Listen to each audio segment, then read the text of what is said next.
Puji Tuhan, silakan duduk Bapak Ibu sekalian. Selamat malam, salam sejahtera dalam nama Tuhan Yesus Kristus. Haleluya. Saya minta maaf karena terlambat.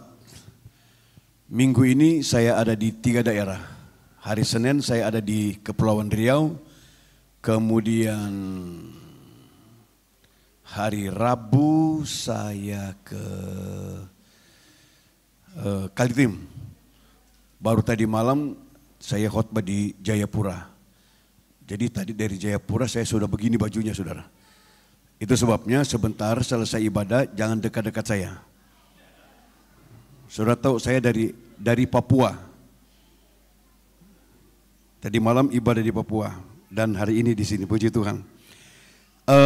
Sebelum saya akan membaca beberapa ayat firman Allah, hanya ingin menginformasikan saja ya, bahwa tahun ini gereja kita telah bertambah 6 gereja di luar negeri. GPDI. Yang pertama kira-kira 6 bulan lalu kami meresmikan GPDI di Athena, Yunani. Kemudian 3 bulan lalu kami resmikan 4 GPDI di kota Melbourne, Australia, dan 3 minggu lalu saya dan teman-teman meresmikan GPDI di kota Dubai, Emirat Arab. Nah, pasti begini saudara, pemikiran kita ketika menyebut nama Arab itu sudah identik dengan agama. Tapi puji Tuhan, gereja kita hadir di tanah Arab.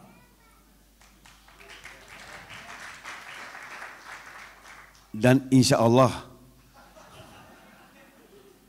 bulan depan akan dibuka 2 GPDI di India dan juga Abu Dhabi, Roma, Tesalonika, dan Korintus.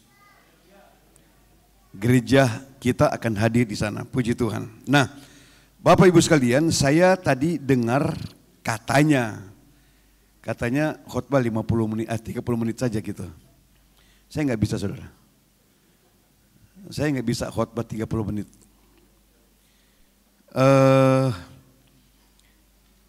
Tadi diajak agak nari-nari ya. Cuma memang kami nggak bisa nari lagi. Karena kami masuk dalam persatuan PAUSI, Persatuan Asam Urat seluruh Indonesia.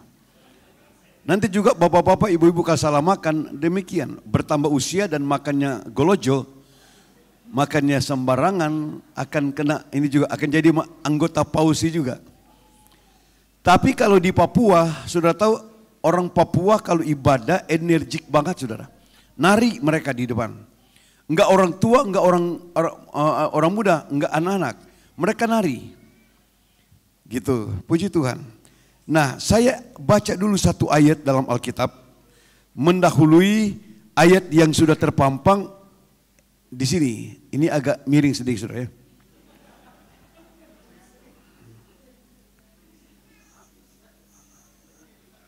Saya lihat memang angin terlalu keras tadi. Nah, coba kita lihat satu ayat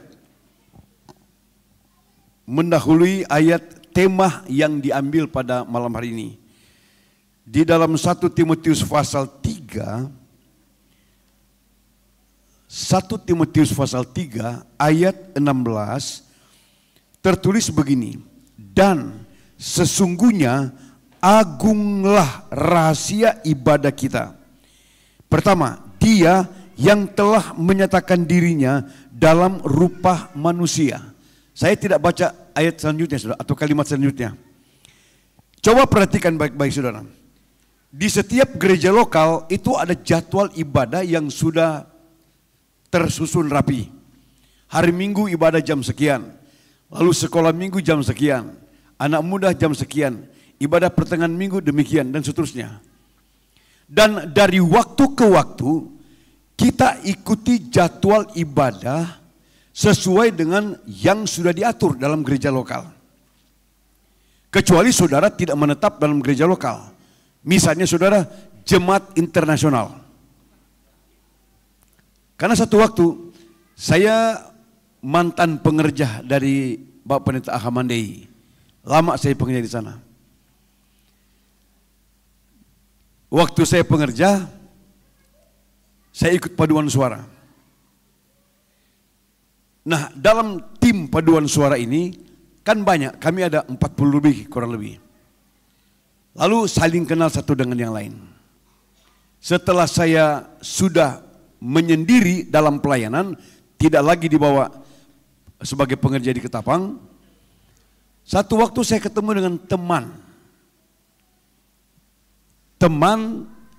sepaduan suara. Ketemu di tempat belanja Alfamart. Lama gak ketemu. Lalu dia bertanya, Bro John, anak berapa? Saya bilang 2. Saya balik tanya, kamu berapa? 3. Oke. Saya tanya lagi, sekarang gereja di mana? Di mana-mana. Ini jemaat internasional saudara. Gembala kamu siapa? Tuhan Yesus. Wih, suci amat nih orang.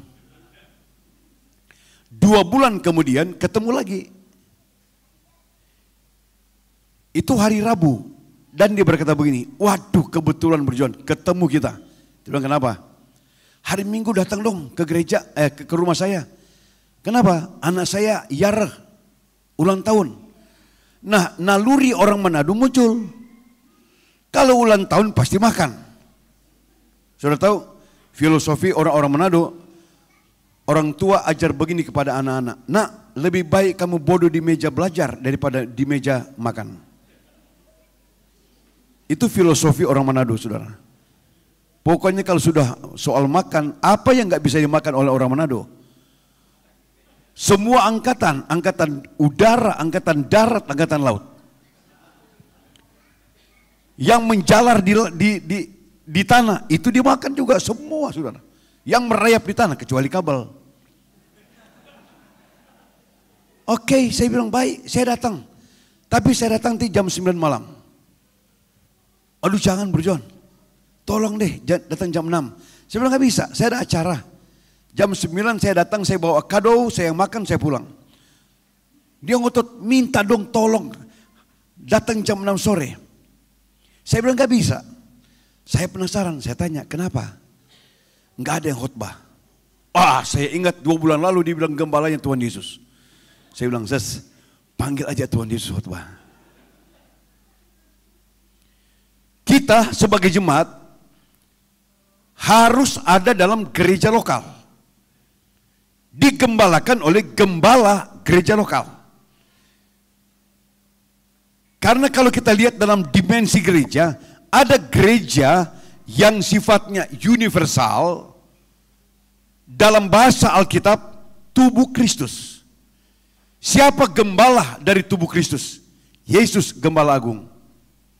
Ada gereja yang sifatnya lokal, seperti gereja di sini. GPDI telah memiliki banyak gereja di hampir 20 negara. Gereja lokal digembalakan oleh gembala, 1 orang gembala dalam setiap gereja lokal. Ada gereja yang bersifat individual, ya kita. Kalau bicara soal gereja sinodal, itu kan buatan manusia, saudara. Enggak ada di Alkitab. Tapi iklim politik di Indonesia mengharuskan kita mempunyai identitas gereja sinodal. Yang di Indonesia ada 328 gereja sinode. Tetapi yang pasti adalah 3 model dimensi gereja ini. Gereja universal, tubuh Kristus, gereja lokal, dan gereja individual, saudara dan saya. Nah, dalam sebuah gereja lokal, dengan ketentuan gereja atau pelayanan atau ibadah yang sudah ditentukan, jadwalnya sudah jelas, puji Tuhan kita ibadah. Tetapi Paulus menulis kepada Timotius bahwa agunglah rahasia ibadah kita. Kenapa saudara?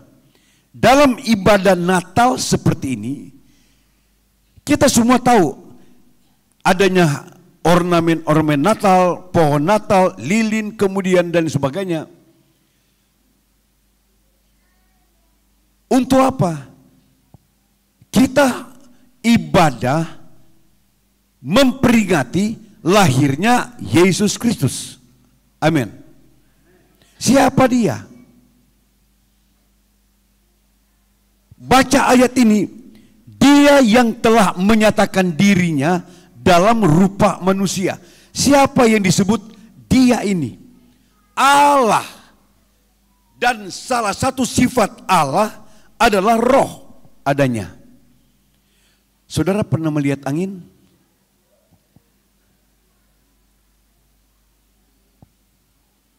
Pernah lihat angin enggak? Pernah lihat angin enggak? Yesus katakan kamu tidak bisa melihat angin, tapi kamu berkata ada angin. Sebab kamu melihat hasil kerja angin, adanya daun-daun bergerak. Waktu saya tanya begini kepada jemaat yang kami layani, saudara, di Jakarta. Lalu seorang ibu berkata begini, pernah. Saya tanya, warnanya apa? Angin. Kok tahu? Waktu dikerok.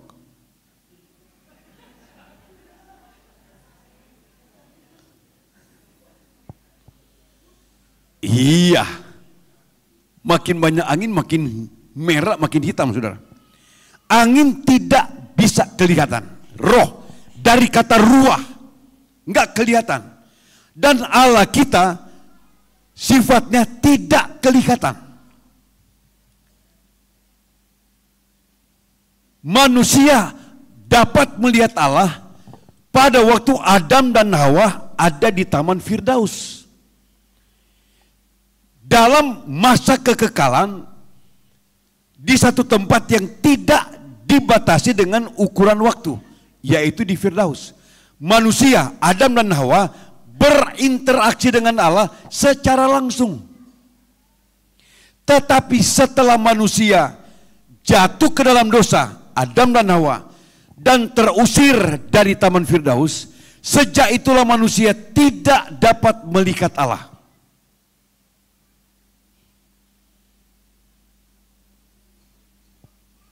Kalau kita baca ayat Alkitab, saudara, lebih baik saya lengkapi dulu sebelum saya khotbah. Ini baru prolognya ya. 1 Timotius 6 ayat 16. 1 Timotius pasal 6 ayat 16.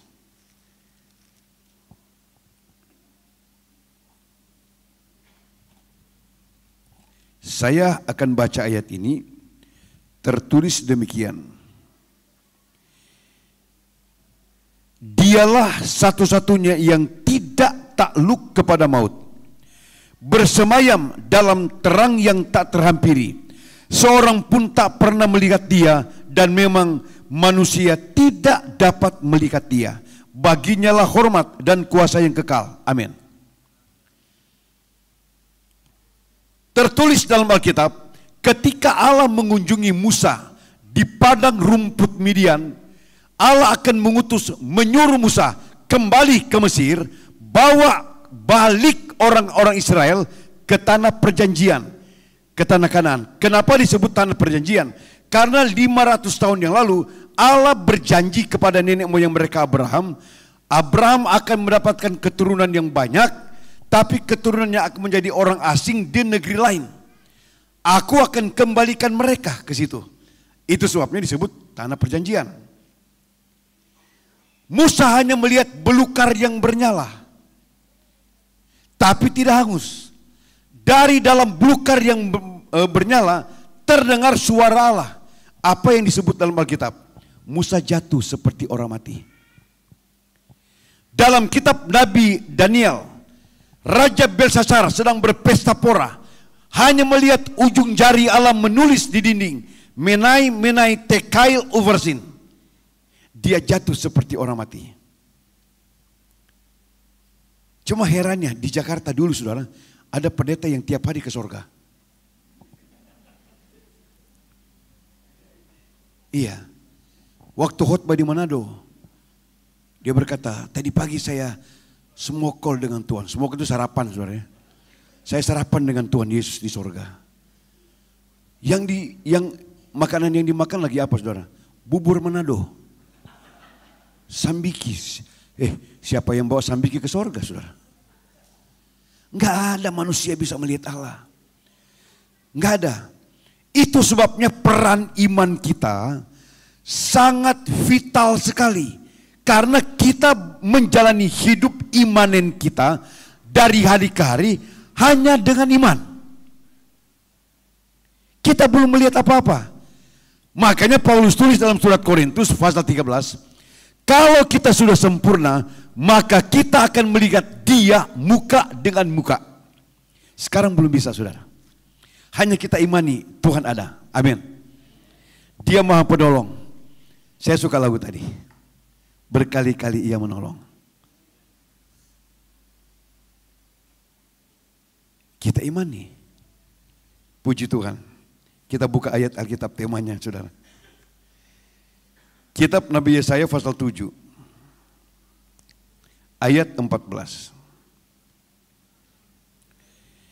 Kitab Nabi Yesaya pasal 7. Ayat 14. Tertulis begini. Sebab itu Tuhan sendirilah yang akan memberikan kepadamu suatu pertanda. Sesungguhnya seorang perempuan muda mengandung dan akan melahirkan seorang anak laki-laki dan ia akan menamakan dia Immanuel. Saya mau sampaikan dulu latar belakang ditulisnya ayat ini saudara. Bangsa Israel adalah bangsa yang dikhususkan oleh Allah. Seringkali terjadi dialog, diskusi, dan perdebatan di antara para teolog. Kenapa? Menempatkan Allah yang disebut Allah itu kasih adanya. Artinya Allah identik dengan kasih. Kasih yang mana? Agape. Karena ada tingkatan pemahaman tentang kasih. Ada kasih agape, ada kasih agape, kasih ilahi. Kasih philia itu kasih persaudaraan. Kasih storge itu kasih keluarga. Ayah dengan anak, anak dengan mama, kakak adik. Lalu ada kasih eros. Nah, tidak ada seorang pun yang mengatakan dan berani dan harus berkata, saya akan mengasihi engkau dan kasih agape. Tidak, saudara. Kasih agape hanya dimiliki oleh Allah karena nilai kasih agape adalah senilai memberikan nyawa untuk orang lain. Yohanes 15 ayat 13. Seorang pun tidak ada yang mempunyai kasih seperti kasih yang dia berikan untuk menyerahkan nyawanya bagi kita. Yang harus ada di antara kita adalah kasih persaudaraan. Itu pun susah, saudara. Kasih persaudaraan susah. Contohnya, lihat aja, jangankan jemaat, pendeta-pendeta berantem. Di sini nggak ada, di Indonesia banyak, saudara.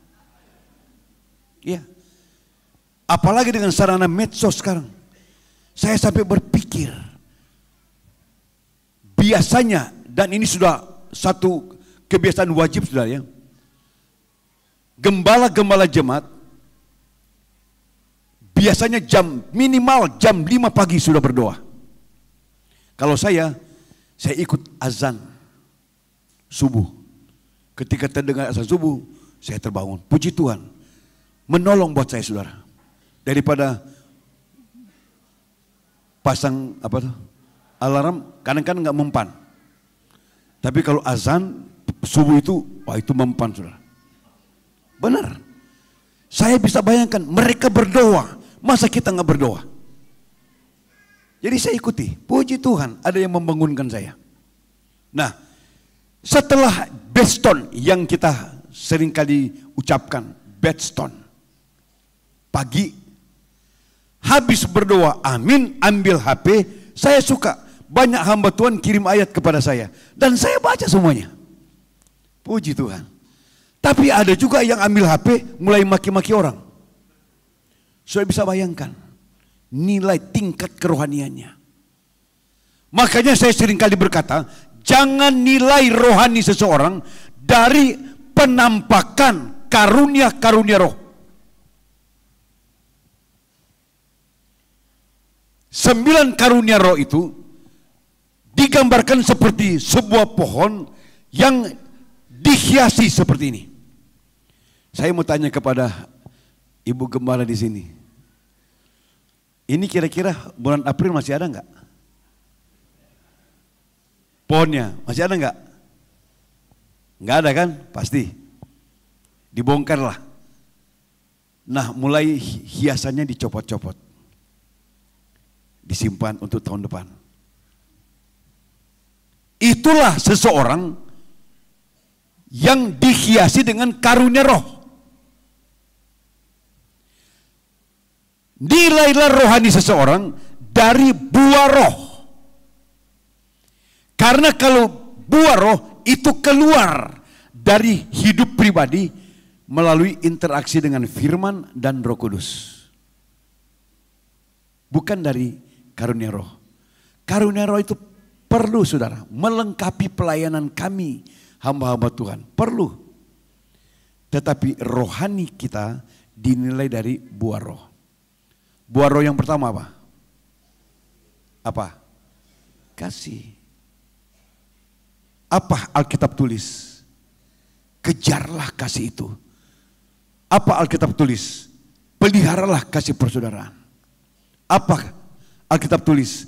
Kasih menutup semua dosa. Itu nilainya, saudara. Nah,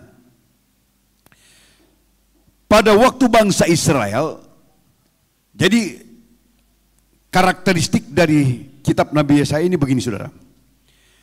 Terbagi dari 3 bagian. Pasal 1 sampai 39 itu ditulis sebelum mereka dibuang ke Babel. Pasal 40 sampai 55 itu ditulis selama bangsa Israel ada dalam pembuangan di Babel selama 70 tahun. Pasal 55 sampai 66, 56 sampai 66 itu ditulis sekembalinya dari pembuangan di Babel.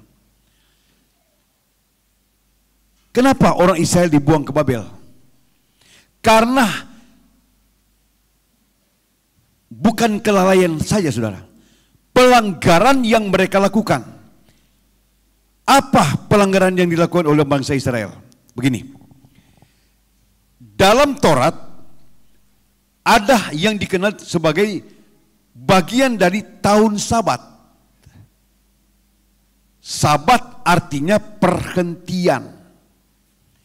Nah, tahun Sabat setiap 7 tahun, tahun ke-7 tanah harus disabatkan.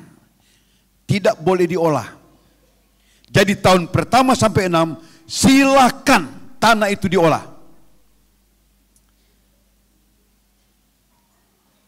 Tahun ke-6, panen tahun ke-6 dilipat gandakan oleh Allah untuk kebutuhan konsumsi tahun ke-7 dan tahun ke-8. Tahun ke-8 itu tahun pertama lagi, saudara, mulai mengolah lagi. Tapi bangsa Israel bandel dan serakah. Tahun ke-7 pun mereka ambil bercocok tanam. Tahun ke-14 mereka juga tetap bercocok tanam. Sudah 2 tahun Allah punya di situ. Tahun ke-21 setiap kelipatan 7 tahun itu tahun ke-7 itu Allah punya. Berapa lama bangsa Israel melanggar tahun Sabat Allah? 490 tahun. Dari zaman Raja Saul sampai Raja Ahaz. Saudara pernah membaca ayat dalam Alkitab? Murid-murid pernah bertanya begini, Guru, berapa kalikah kami harus mengampuni orang? 7 kalikah?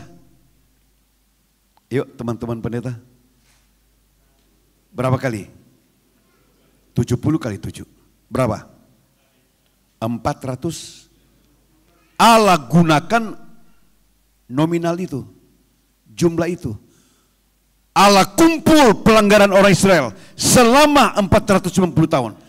Dari 490 tahun, Allah punya 70 tahun, Allah tagih. Dan ketika Allah tagih, nggak main-main saudara. Allah izinkan, Allah datangkan Raja Nebukadnezar. Kerajaan Babel yang waktu itu dalam keadaan jayanya. Nebukadnezar datang dengan bala tentaranya, menyerbu Yerusalem, menyerbu Israel. Kota Yerusalem diratatanahkan, tembok Yerusalem dihancurkan. Ka'bah Salomo yang mahal sekali itu hancur tanpa bekas. Dan masyarakat Israel dibawa dengan tertawa sebagai orang tawanan di Babel selama 70 tahun. Nah, di masa-masa itulah muncul tokoh-tokoh Yahudi. Daniel, Sadrak, Mesak, Abednego, Mordekai, Esther. Kenapa saudara? Allah hukum mereka. Karena mereka ambil Allah punya. Jadi, apa yang Allah punya jangan diambil. Kenapa nggak bilang amin? Tersinggung. Saya habis khotbah, saya pulang.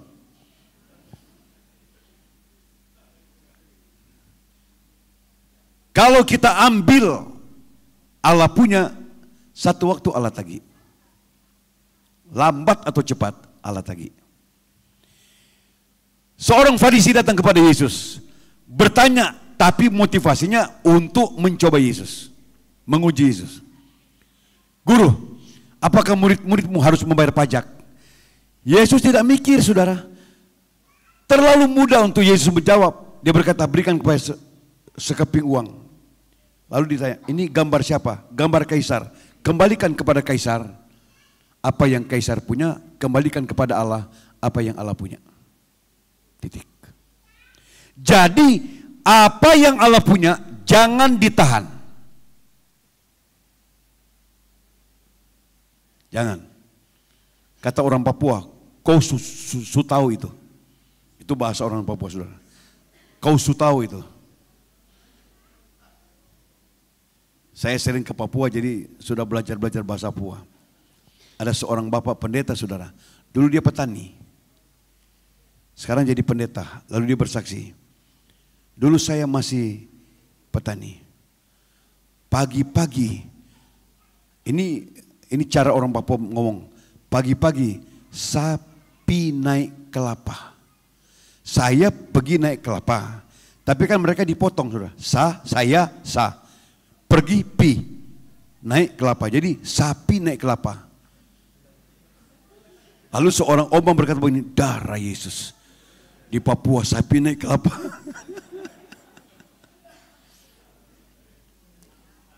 Ya. Nah, jadi sebelum bangsa ini dibawa sebagai tawanan, Allah sudah memberikan kepada mereka sebuah perjanjian. Itu sebabnya orang seringkali berkata kitab Nabi Yesaya adalah kitab Injil dalam perjanjian lama. Sebab banyak menulis mengenai Raja Damai, mengenai Juru Selamat. Di dalam ayat ini kata-kata penghiburan dari Allah melalui Nabi Yesaya kepada Raja Ahaz bahwa Israel akan mau tidak mau akan dibawa sebagai tawanan. Kalau saudara pernah mendengar ada sebuah lagu, kedengarannya lagu pop dunia saudara. Tapi sebenarnya enggak kalau saudara lihat liriknya. Lagu yang berkata begini, da da da da da da da da da da da da da da da.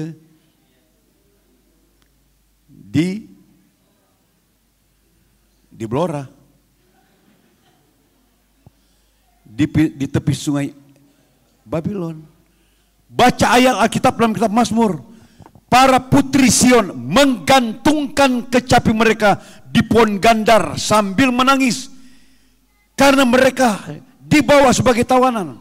Dan hebatnya bangsa Israel ketika itu dibawa sebagai tawanan, lalu dicerai beraikan ke 127 negara dari India sampai Ethiopia.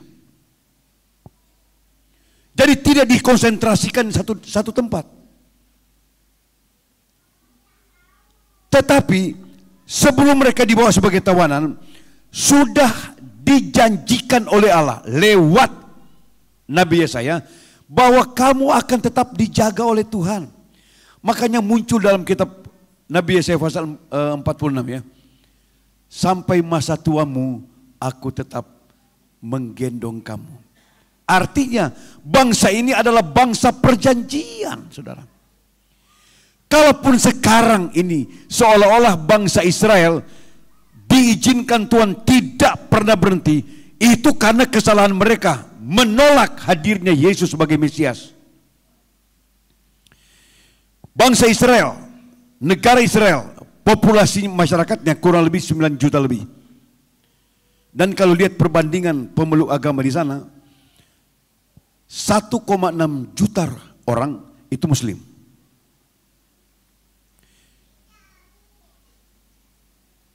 Kristen gak sampai 100.000. Ironisnya saudara. Kenapa? Karena sampai sekarang orang Israel dengan anutan agama Yahudi yang berpaut pada Taurat masih menunggu datangnya Mesias. Mereka tidak percaya masa Mesias, Raja Damai itu lahir di kandang.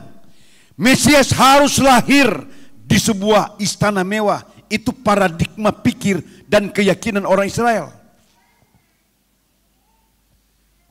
Dalam Injil Matius pasal 16, Yesus kumpulkan murid-muridnya dan bertanya begini, kalau kamu dengar-dengar di luar, orang-orang luaran sana bilang saya ini siapa?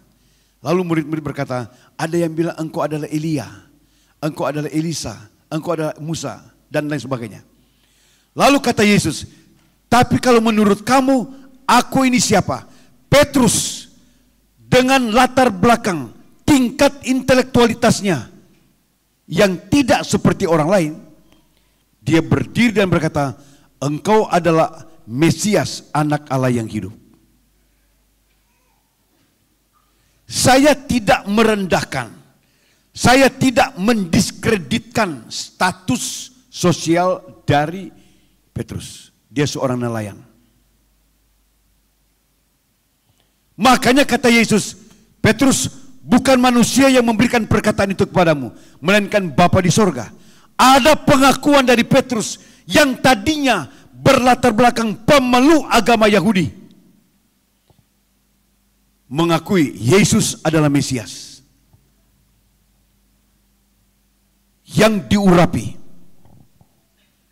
Nah, itulah orang Israel.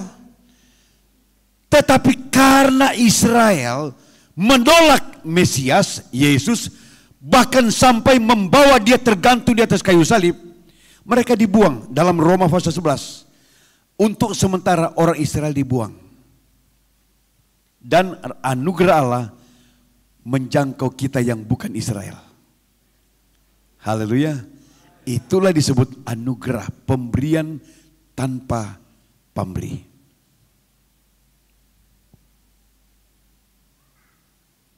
Puji Tuhan.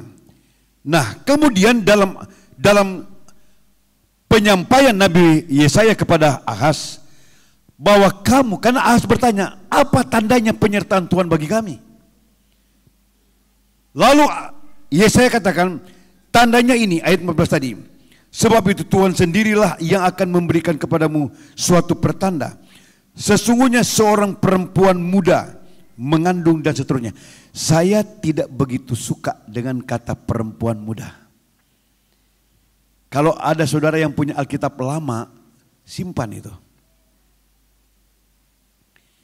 Karena di dalam Alkitab yang lama, apalagi Alkitab itu yang masih ejaan lama itu, tempoe doe loe, itu ejaan lama. ada kan tempo dulu, tapi tulisannya tempoe doloe itu. Nah, kalau saudara punya Alkitab terjemahannya lama seperti itu ditulis dengan kata perawan, virgin. Itu betul. Kita lihat contohnya di Alkitab. Orang Israel, budaya orang Israel terkait dengan Taurat, seorang laki-laki dan seorang perempuan yang rencananya akan menikah, itu melalui sekian banyak tahapan. Dan tahapan terakhir adalah bertunangan. Itu pun tidak boleh ketemu. Sudah bertunangan, beda dengan sekarang saudara. Baru kenal udah ketemu. Tapi di zaman Israel tidak demikian. Sudah bertunangan tapi belum suami istri. Tiba-tiba Yusuf mendapatkan Maria tunangannya sudah hamil. Coba saudara perhatikan. Bahasa dari malaikat, Yusuf, jangan engkau takut mengambil Maria untuk menjadi istrimu. Karena kandungannya terjadi oleh karena Roh Kudus. Kenapa dengan kata jangan engkau takut? Karena konsekuensi hukum Taurat, kasus seperti Yusuf dan Maria yang sudah diketahui oleh banyak orang, sudah bertunangan, belum menikah, sudah hamil. Konsekuensinya adalah mati dirajam dengan batu. Tapi kan malaikat berkata, jangan takut. Mestinya malaikat berkata kepada Yusuf, jangan malu, jangan sakit hati. Mestinya seperti itu. Karena mereka belum hidup sebagai suami istri. Artinya Maria dalam status sebagai seorang perawan. Ini yang dikatakan, yang saya katakan tadi, saya koreksi saudara. Akan memberikan tanda kepadamu suatu pertanda, sesungguhnya seorang perempuan muda mengandung dan akan melahirkan anak laki-laki, dan ia akan menamakan dia Immanuel. Sayang, dalam Alkitab sekarang ini kata Immanuel M-nya hanya satu. Jadi waktu ada komunikasi dengan Ibu Meta, mana Ibu Meta? Nah, saya suruh dua ya. Karena aslinya dua. Kata Immanuel ini M-nya dua saudara. Aslinya baik di bahasa Inggrisnya, bahasa Belandanya sama saudara. M-nya dua. Saya nggak tahu kenapa Indonesia lembaga Alkitab kurangi satu. Karena kata Immanuel ini terdiri dari 4 suku kata. Im, man, yo, el. Saya ambil im itu jamak. El Lohim. Itu. El adalah Allah dalam bahasa Aramik kuno. El. Kalau Arab Al. Kalau Ibrani El. Allah. Man, Yo. Nah, sejauh ini kita memahami arti dari Immanuel adalah Allah beserta kita atau Allah menyertai kita. Betul nggak? God with us. Puji Tuhan. Dan itu janji Yesus kepada murid-murid. Aku akan menyertai kamu sampai kesudahan alam. Jadi penyertaan Tuhan sempurna bagi kita sampai kesudahan alam. Itu janji Tuhan. Kitab Injil Markus pasalnya yang ke-16, Injil Matius pasal 28, aku akan menyertai kamu sampai kesudahan alam. Nah, bagaimana contohnya? Kalau Yesus tidak naik ke sorga, Atau sebut saja kalau Yesus lahir di Bethlehem, yang kita rayakan aura sukacita Natal itu luar biasa, saudara. Ya. Awal Desember, 30 November dan awal Desember saya di Dubai untuk resmikan GPDI di Dubai. Di mana-mana pohon Natal, saudara. Wah, luar biasa. Walaupun mereka hanya menunjukkan rasa toleransi, menghargai agama orang lain, tetapi kan kita sebagai umat Kristiani senang, saudara. Di negara Arab, pohon Natal setinggi 30 meter.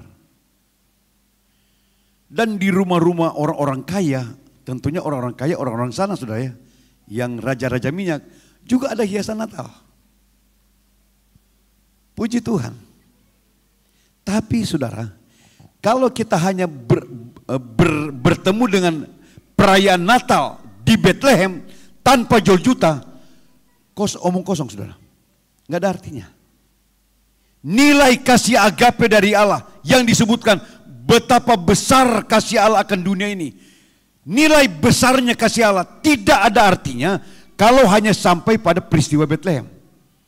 Kita rayakan dengan mengeluarkan dana sekian banyak, acara demi acara dipersiapkan.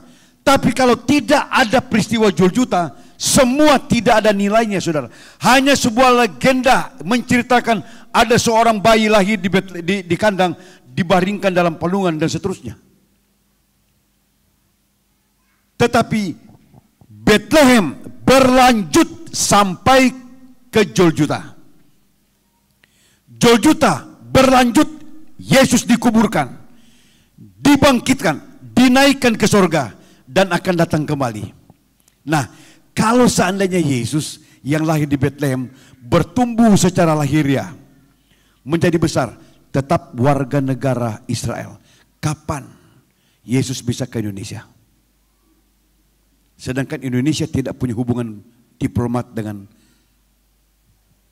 Kira-kira 20 tahun yang lalu kami sudah bentuk panitia untuk mendatangkan seorang penginjil kaliber dunia dari Amerika, Reverend Billy Graham. Saya yakin orang Kristen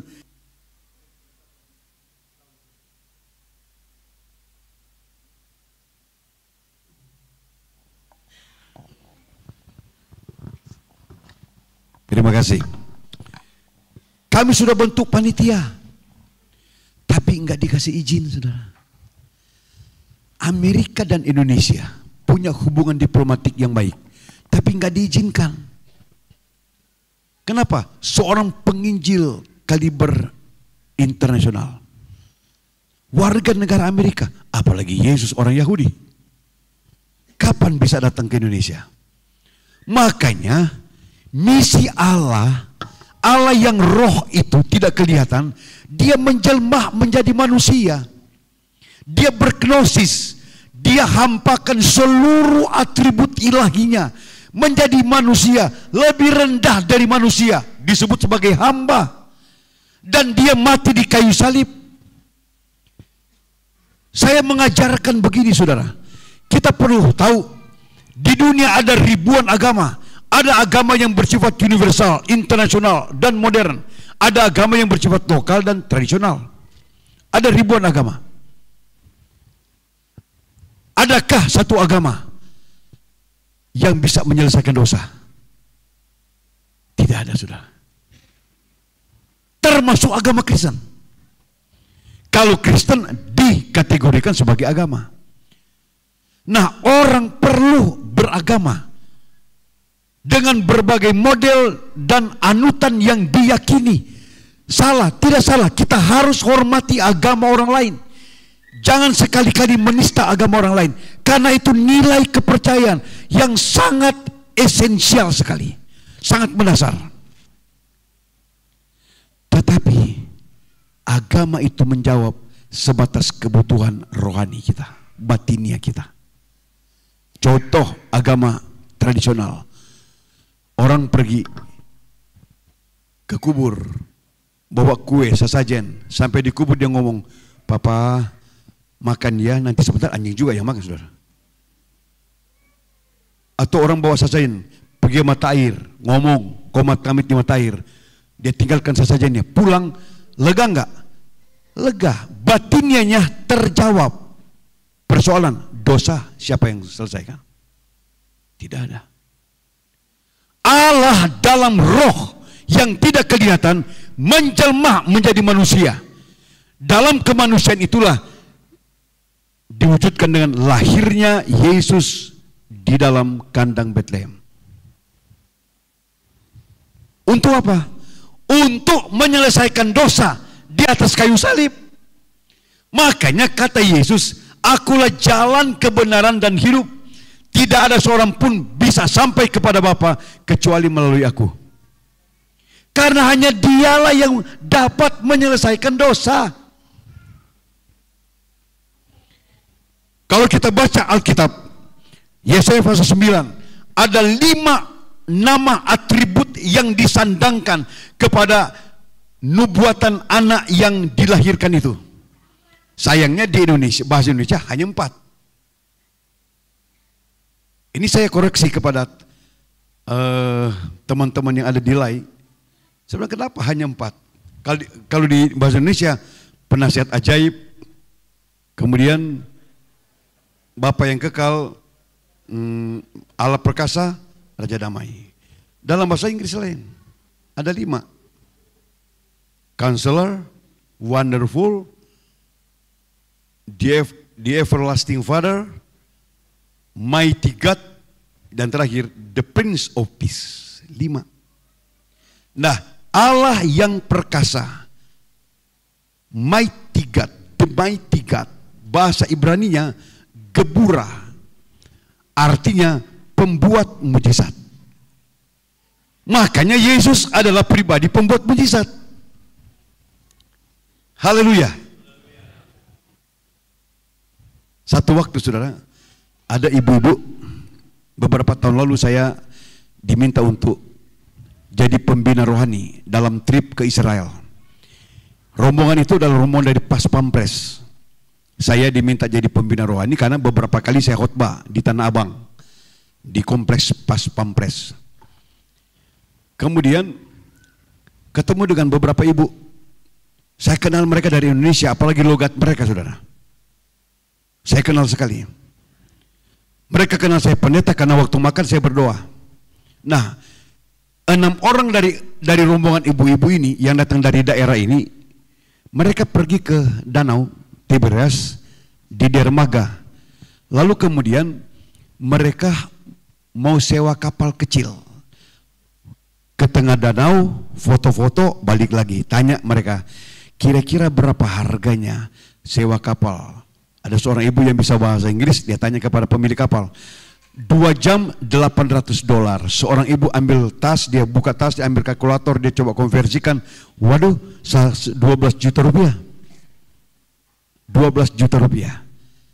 Tawar-tawar nggak ada saudara. Manusia paling kikir di dunia orang Yahudi. Nggak bisa ditawar. Akhirnya batal, nggak jadi. Lalu mereka berkata begini, daripada 12 juta hanya naik kapal hanya 2 jam pulang, lebih beli oleh-oleh, bawa ke kampung. Nah, di jalan pulang ke hotel, 6 orang ibu ini, seorang ibu berkata begini, pantas Tuhan Yesus terpaksa jalan di atas air karena kapal mahal.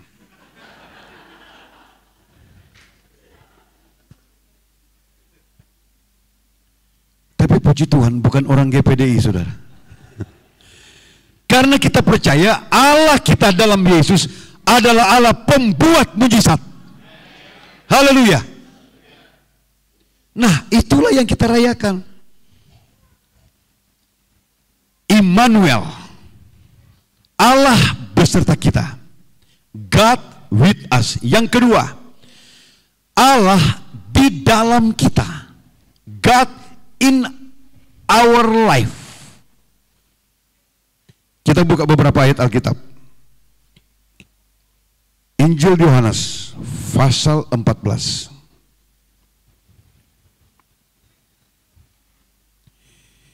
Injil Yohanes pasal 14, kita baca sebentar saudara.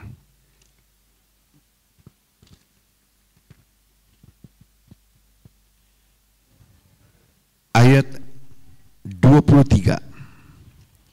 Yohanes 14 ayat 23. Jawab Yesus, jika seorang mengasihi aku, ia akan menuruti firman-Ku, dan Bapa-Ku akan mengasihi dia. Perhatikan baik-baik. Dan kami, kenapa dengan huruf besar? Allah Tritunggal, Bapa, Anak, dan Roh Kudus. Dan kami, itu, ya, kami akan datang kepadanya dan diam bersama-sama dengan dia. Saudara-saudara, kalau misalnya saudara ada di dalam rumah saudara, lagi nonton TV, tiba-tiba salah satu jendela kaca saudara pecah, dilempar orang. Yang keluar marah-marah siapa? Saudara, pemilik rumah, atau tetangga? Pemilik rumah atau tetangga? Kalau Allah di kita, di dalam kita diganggu, siapa yang marah? Pemilik yang ada dalam kita. Haleluya. Makanya Paulus tulis dalam surat Roma, kalau Allah di pihak kita, siapakah lawan kita? Bagaimana caranya Allah di dalam kita? Turutilah firman Allah. Lakukan saja firman Allah. Dan prinsipnya, definisinya adalah begini saudara. Kalau Alkitab katakan jangan, jangan. Kalau Alkitab katakan lakukan, lakukan. Itu aja. Jangan ditafsir. Ini boleh enggak? Kita kan bukan penganut teologi fleksibilitas. Boleh iya, boleh tidak. Kalau Alkitab katakan jangan, jangan. Tahun 75 saya jadi pengerja di Jember. Baru sebulan saya di pastori Bapak Pendeta Soriton. Lalu gembala saya Pak Soriton almarhum sekarang katakan begini, John, kamu pergi masuk keluarga Pak Eko, sudah 2 minggu nggak datang ibadah. Di mana alamatnya Om? Di sini. Saya pergi. Sampai di pastori, saya diterima dengan baik, ngobrol dengan Pak Eko di ruang tamu, istrinya sibuk di dapur masak. Wah, sementara ngobrol tercium aroma makanan yang menyengat, enak saudara. Akhirnya keluar juga makanan itu, kami makan. Tiba-tiba ibunya, istri keluar, bawa mangkok besar, bawa lodeh. Waduh, enak. Tapi kata si ibu begini, ayo Pak John makan ini, enak ini Pak John. Jangan.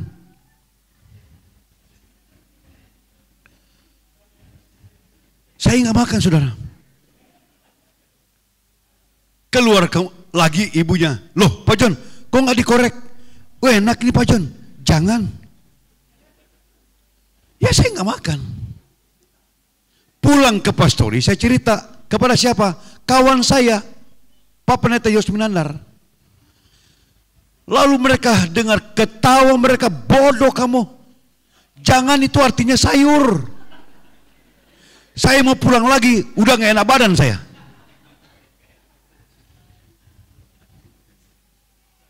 Saudara-saudara, simple kok. Kalau Tuhan katakan bilang lakukan, lakukan. Kalau Tuhan katakan jangan, jangan saudara. Itu aja. Jangan lakukan. Kan gampang. Walaupun dalam kemanusiaan kita, kadang-kadang kita tidak sanggup.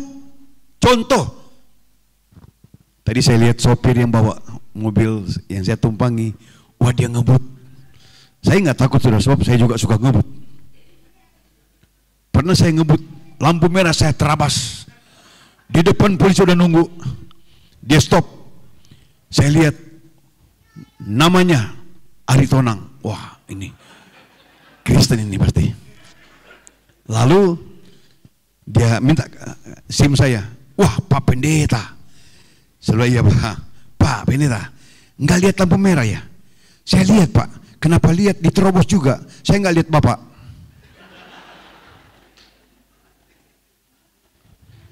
Bisa saja Bapak Pendeta kata. Kadang-kadang di jalan kita diganggu, emosi kita muncul. Itu manusiawi kita, saudara. Tapi sedapat mungkin, kalau Alkitab katakan jangan, jangan. Kalau Alkitab katakan lakukan, lakukan. Gitu. Nah, itulah aplikasi wujud tindakan kita menuruti firman. Ketika firman itu kita lakukan, dia tinggal di dalam kita. Kemana saja kita pergi, dia ada di dalam kita. Haleluya. Saya yakin di sini banyak yang tidak tahu lagu lama. Kalau ada yang tahu, saya akan berikan mereka penghargaan dengan sebuah nama komunitas. Lagu yang berkata, di mana baik di darat dan di laut. Coba yang tahu lagunya. Di mana baik.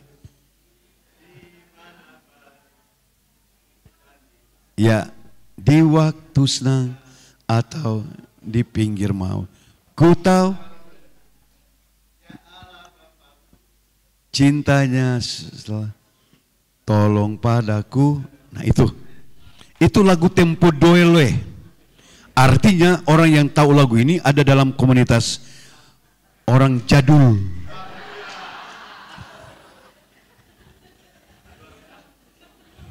Tapi coba saudara perhatikan liriknya. Di mana baik di darat atau di laut. Kenapa nggak ada kata udara? Waktu ditulis lagu ini liriknya belum ada pesawat udara. Belum ada, saudara. Artinya lagu ini sudah lama sekali. Kenapa? Gereja kita sudah 4 bulan depan, 3 bulan depan, gereja kita sudah berusia 104 tahun. Nah, spirit dari lagu ini menceritakan kehadiran Tuhan. Di mana saja kita berada, Tuhan ada berserta dengan kita. God in our life. Wow. Saya banyak bepergian, saudara. Ya susah, nggak mau dilayani. Saya hanya ketemu, kadang-kadang ketemu dengan istri dan anak saya. Anak saya satu di Australia, tadi mereka cari. Tadi malam saya sementara khotbah, dia telepon, dia pengen ngomong dengan saya, gitu. Saya pergi Senin, pulang Sabtu. Hari Minggu tetap ada di gereja. Karena saya gembala. Saya harus rawat jemaat dengan pelayanan saya. Tapi hari Senin sudah berangkat lagi. Bukan pergi untuk libur, saudara, enggak. Pergi untuk tugas. Kenapa? Saudara bisa bayangkan GPDI di Indonesia ada berapa? Lebih dari 20.000 gereja lokal. Di luar negeri hampir 20 negara. Di Amerika itu hampir kurang lebih 70-an gereja kita di sana. Di Australia, di Hong Kong ada 2. Di Jepang, di Malaysia ada 22 gereja GPDI. Dan itu harus ditangani, saudara.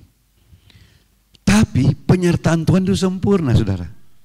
Saya suka lirik lagu tadi, gitu. Suka. Saya sudah dengar lagu ini, saya suka nyanyi. Saya suka. Kenapa? Karena itulah janji Tuhan. Dia menyertai kita. Dia di dalam kita. Yang ketiga, God in our life and our nature. Allah di dalam kita dan di dalam seluruh kesibukan kita. Kecuali kita menjudi, Allah tidak ada di kita, saudara.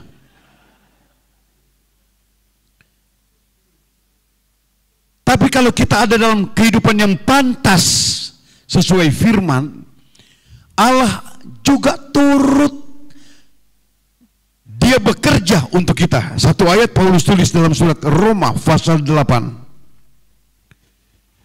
Roma pasal 8 ayat 28. Tertulis demikian. Ayat 28. Kita baca sama-sama. Ada di belakang saya. 2, 3. Kita tahu sekarang bahwa Allah turut bekerja dalam segala sesuatu untuk mendatangkan kebaikan bagi mereka yang mengasihi Dia, yaitu bagi mereka yang terpanggil sesuai dengan rencana Allah. Saya beri contoh, seandainya got di depan rumah saudara, waktu hujan mampet lalu air meluap, tiba-tiba Pak Camat lewat dengan mobilnya, dia lihat meluap dan dia lihat saudara lagi susah payah untuk keluarkan sampah, dia turun lalu dia bantu. Bangga gak saudara? Apalagi Tuhan. Tuhan campur tangan pekerjaan kita. Tuhan campur tangan usaha kita. Setan berusaha untuk merusak. Dia merusak kesehatan tubuh kita. Dia merusak kondisi kita, keadaan kita, suasana kita, pekerjaan kita, relasi kita dengan orang lain. Dia rusak. Tapi Allah yang bertindak sebagai pembela, dia campur tangan untuk membela kita. Kata Alkitab, untuk mendatangkan kebaikan. Dalam normatifnya saudara, dua pihak bekerja sama, ada MOU-nya. Dan isi MOU-nya adalah saling menguntungkan. Kalau dua pihak bekerja, saling menguntungkan. Ini tidak saudara. Allah bekerja, turut bekerja dalam segala sesuatu, mendatangkan kebaikan untuk mereka yang mengasihi Dia. Haleluya. Itulah Immanuel. Dan Dia tidak pernah berubah saudara. Saya hampir tiap malam, mau tidak mau, harus layani pelayanan undangan Natal. Mau tidak mau. Tetapi saya alami penyertaan Tuhan. Tuhan itu luar biasa saudara. Sangat luar biasa.